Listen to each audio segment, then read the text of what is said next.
Hello বন্ধুরা, আজকে আমি তোমাদের সাথে শেয়ার করব আমাদের বিবাহবার্ষিকীর দিনের ভিডিও। মানে এটা হচ্ছে বিবাহবার্ষিকীর দিনের বিকেলের ভিডিও। তো 28 তারিখে ছিল আমাদের বিবাহবার্ষিকী।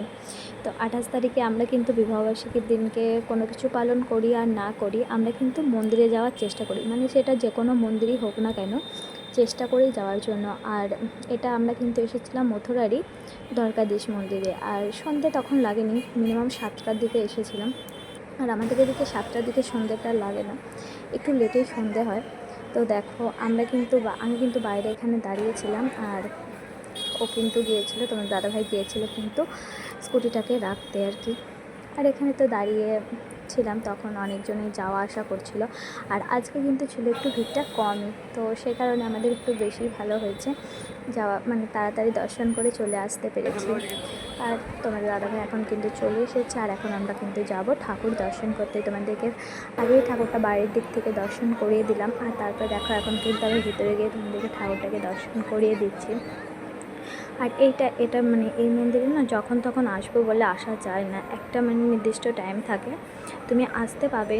আবার যখন তোমার নির্দিষ্ট টাইম শেষ হয়ে যাবে তখন কিন্তু তোমাদেরকে এই মন্দির থেকে বেরিয়ে যেতে হবে। এই মন্দিরে কিন্তু তোমার 3 থেকে 4 বার মানে আর কি দরজাটা খুলে রাখা হয় সারা দিন রাতের মধ্যে। মানে সকাল 5টা থেকে বা 6টা থেকে খোলা হয় দরজা, তারপরে আবার বন্ধ করে দেওয়া হয়, তারপরে আবার মানে একটু দুপুরের দিকে খুলে রাখা হয়, তারপরে আবার বন্ধ করে দেওয়া হয়। এরকমভাবে একটা নির্দিষ্ট টাইম আছে। তো এরকমভাবে আর কি দরজাটা খোলা বন্ধ হয়। আর সবসময় ঠাকুর দর্শন করতে আমরা পারি না।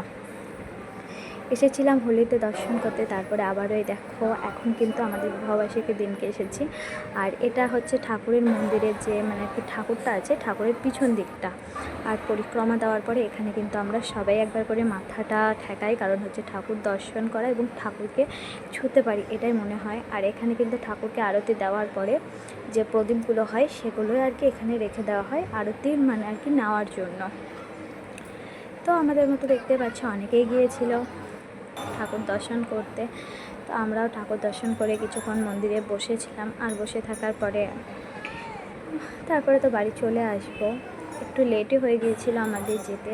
তাও দেখো আমার ছেলে কিন্তু এখন একটু বদমাইশি করছিল, খেলছিল, এসব করছিল। আর বলছিলাম বাবা একটু দাঁড়া একটা ছবি তুলি, কিন্তু তুলবে না। তো যাই হোক, আমরা কিন্তু ঠাকুর দর্শন করছি কিছুক্ষণ বসে থেকে, এখন কিন্তু আমরা বাড়ি যাব।